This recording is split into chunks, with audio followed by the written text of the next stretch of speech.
Hi crafty friends, welcome to another video where I use 4 parameters from the latest episode of Craft Roulette. So this card actually came together fairly quickly in my mind as opposed to some other cards for Craft Roulette. I wanted to do a heart, so I cut it out. I don't have any punches that are the size that I needed it, so I cut it out with my Cricut Joy. And I used a grip mat, actually, that I got at the Dollar Tree, and it worked, just like an expensive one. I had to still tape it down, so that's my little trick. I tape all the paper down at the corners, otherwise it pops out every time. And then the next thing I did here is I started watercoloring this little heart. Maybe I could have watercolored a piece of paper and then cut it out, but I really wanted the edges to be darker than the center, and the red kept drying back so much that I had to do it several times, but I eventually got there. Just had to work it. I had to dry it in between, which curled the paper a little, but I eventually figured it out. I just had to do it a bunch of times. I had a vision in my head and I was trying to get to the vision. While I am painting this, I want to tell you a little about this card. I decided to make this card and give it to an organization that does care packages for children that are receiving airway medical procedures. This organization sends little care packages with handmade blanket, a stuffed animal, and amongst other things. And I decided I'm going to start making handmade cards for them to put in their care packages. So this is actually going to be my first card that I give them to put in a care package. I will link below the organization if you want to send them cards for the same purpose. So I'm still working on this heart. It's starting to get there, but I had envisioned the outside being nice and dark red and then the center being pink, so that when I put my sentiment in the middle there, which that will be my parameter for letter, because there's letters in the sentiment, I wanted it to be lighter in the middle, and then that was the end result that I was happy with. Next parameter I'm working on is the element parameter rhymes with og. I chose a dog. So I'm stamping out a dog in archival ink so that I can do no line watercoloring.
After it dries, I'm going to go back in with a black Pitt pen and fill in the eyes and the nose.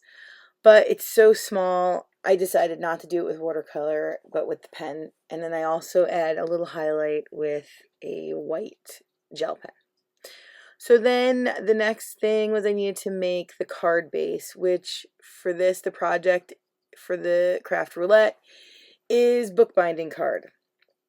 So it's really a simple card. You just kind of add a little edge, which I'm doing right here. So it has kind of like a book fold. And I wanted to use light pink paper, cardstock, so cutting that down so it fits on each panel.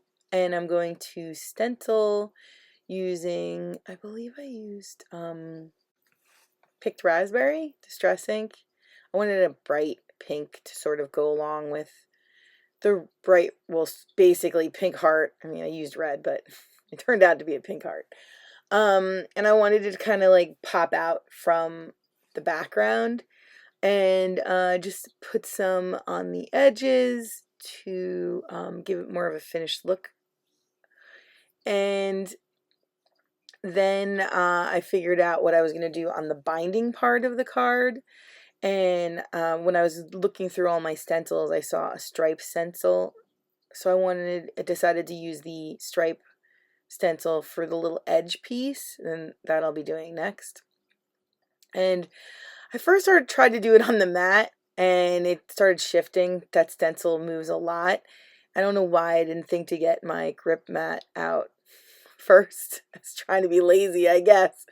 But once I stuck it down to the waffle flower grip mat, it held beautifully and didn't move at all.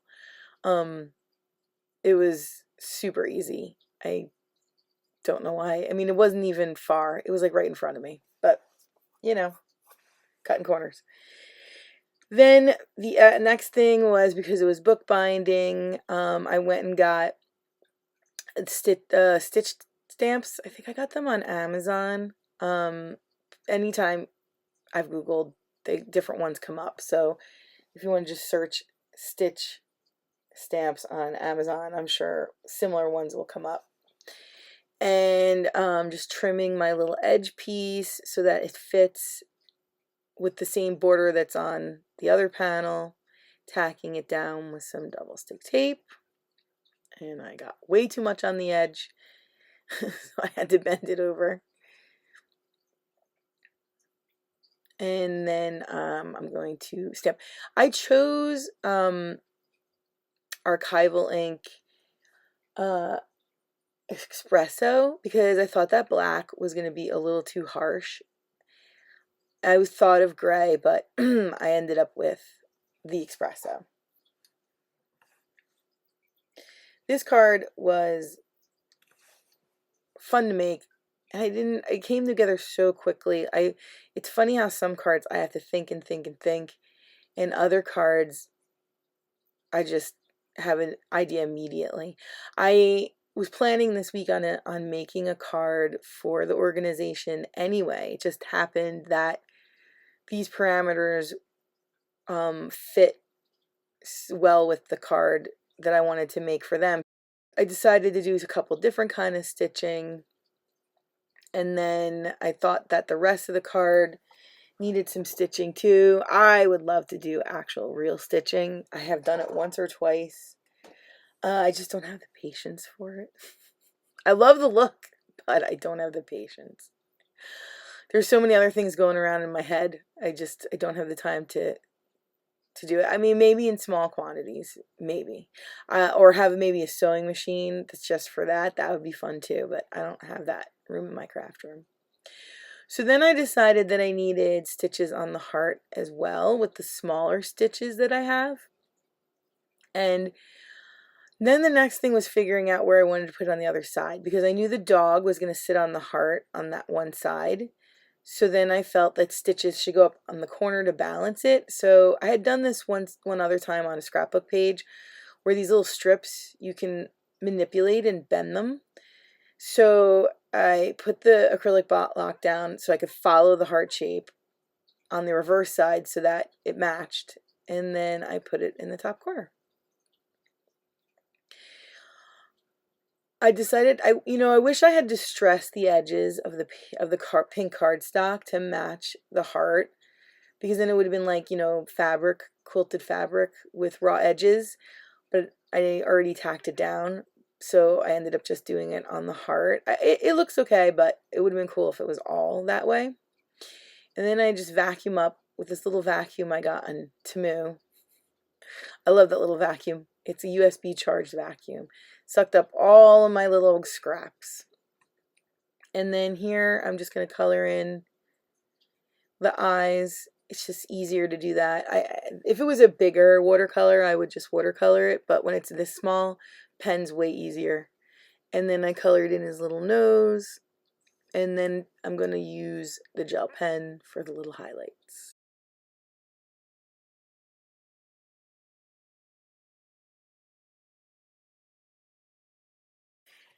Next is time to fussy cut. I'm getting better at it. It's not my favorite, but I don't have the dies for this stamp, and I'm really trying to save money, and a good place to do that is to not buy the die cuts. So this is my little, I guess you say hack? No. Technique? To help me fussy cut better. I take the time to draw the shape around it with a pencil, and then that means that when the scissors are in my hand, I only have to focus on cutting and not messing it up, but I don't have to decide where I want to cut it because all I do now is just follow the line. And that has really helped my fussy cutting. I can never say that word. That really helps that for me, keep the line even. And I got that idea because when you want to cut something out that's white on the Scan and Cut, I learned that you have to put a white line around it. So then I thought, well, I could do that when I'm going to do it myself. So that's where that idea came from.